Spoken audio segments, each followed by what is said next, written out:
Je ne dis pas que la vie dans l'esprit soit un démenti de la vérité, ou de la parole de Dieu, ou de tout ce qui est vital pour Dieu. Mais je dis qu'il y a quelque chose de plus que simplement un système traditionnel établi. Être conduit par l'Esprit de Dieu, et le livre des Actes en est une démonstration, signifie que vous n'êtes pas autorisé à vous installer dans une position immuable, irrévocable, qui est fixée et définitive. C'est l'un des grands mouvements du livre des Actes. Les apôtres étaient tous disposés à faire de Jérusalem le quartier général du christianisme. Et Jérusalem allait être pour le monde le centre de tout. Et ainsi, la chose s'édifierait et se consoliderait à Jérusalem. Cependant, le Saint-Esprit s'est interposé et a dit « Non, le quartier général se trouve au ciel et pas du tout ici-bas sur terre. » Et il les a simplement déracinés, chassés de Jérusalem. Ils furent dispersés en tout lieu. Les apôtres restèrent là pour demeurer fidèles à quelque chose pour le Seigneur. Mais ce ne fut plus le quartier général. Bien qu'ils aient lutté pour en faire le quartier général, pendant tout un temps, ils ont essayé de tout régir à partir de Jérusalem. Mais le Saint-Esprit était contre eux. Ce grand travail mondial ne fut plus jamais par la suite centré à Jérusalem. Non, le Saint-Esprit est un grand facteur décentralisateur. Quand les hommes essaient d'établir quelque chose sur cette terre, entrez dans la vie de l'Esprit et vous ne saurez pas ce qui surviendra après, ni où vous serez par la suite. Vous ne pouvez pas dire « je serai ici ou là ». Le Saint-Esprit a sa propre voix. Il souffle où il veut. Jean 3, 8. C'est la grande vérité ici. La vie dans l'Esprit est ainsi. Vous ne pouvez jamais dire « eh bien, je serai en tel et tel lieu pendant tant d'années, et puis je changerai d'emplacement ». Il se peut que vous soyez tous surpris par ce que le Seigneur fera.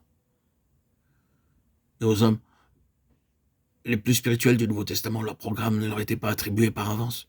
Il leur était seulement permis de suivre la même direction jusqu'à un certain point, et ensuite ils étaient arrêtés par le Saint-Esprit. Quand ils tentaient de poursuivre, le Saint-Esprit ne le permettait pas. Ces hommes sont sous l'autorité du Saint-Esprit. Il a les choses en main. Le quartier général se trouve au ciel. Il en était ainsi. Alors, toute chose se trouvait sous le gouvernement de la trompette, la voix de l'Esprit. Je suis impressionné tandis que j'y réfléchis. Et si vous relisez avec soin le livre de Néhémie, vous serez impressionné par ce merveilleux mouvement. Il y avait tous les métiers, toutes les vocations, les professions et les positions. Il y avait des sacrificateurs, des orfèvres, des parfumeurs et des chefs. Et il est question d'un homme et de ses filles qui, tous devinrent des maçons. Le sacrificateur n'a pas dit « Oh, c'est au-dessous de ma dignité de prendre une truelle et du mortier ». L'orfèvre n'a pas dit « J'abîmerai mes mains qui servent à mon ouvrage raffiné en or si je vais soulever des pierres ».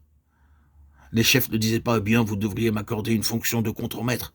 Je peux me tenir là et veiller à ce que ce soit fait convenablement, plutôt que de m'abaisser à le faire moi-même. » Non. Aucun d'entre eux n'a parlé ainsi. Aucun. Tous les sacrificateurs, et j'ai été impressionné par le fait qu'un dignitaire a bâti la porte du fumier. Les orfèvres, les parfumeurs, les chefs des hommes et leurs filles, tous participèrent à l'ouvrage. Tout, position, vocation, qualification, étaient soumis à ce seul intérêt, le témoignage. Je pense que lorsque la muraille fut achevée, ils retournèrent à leur occupation. J'espère qu'ils le firent. Si le Seigneur ne remplit pas continuellement vos mains de ce plein ministère dans son témoignage qui réclame votre séparation pour le temps présent, ne pensez pas que vous commettez une erreur en retournant à votre occupation.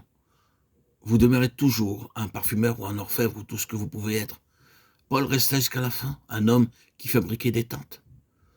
Dans le compte-rendu de sa vie, on ne trouve rapporté aucun moment précis à partir duquel il aurait renoncé à fabriquer des tentes. Apparemment, il en faisait constamment usage, à côté du témoignage et en faveur de celui-ci. Soyez au clair à ce propos. N'ayez pas cette fausse idée au sujet du ministère à plein temps. Soyez ce que vous êtes. Tirez-en parti pour le Seigneur. Mais soumettez cela à l'intérêt dominant de son témoignage. C'est ce qui est arrivé ici. Dans les actes, il semble qu'il en a été ainsi. Bien que tout leur métier, toute leur position ne soit pas détaillée, vous trouvez une mention tout à fait considérable de ces choses dans les lettres de Paul, à savoir ce qu'ils étaient et ainsi de suite. Mais tous ces gens étaient rassemblés, pour ainsi dire, à l'intérieur de la muraille. Ils étaient tous gouvernés par le témoignage. Et tout était fait pour servir le témoignage.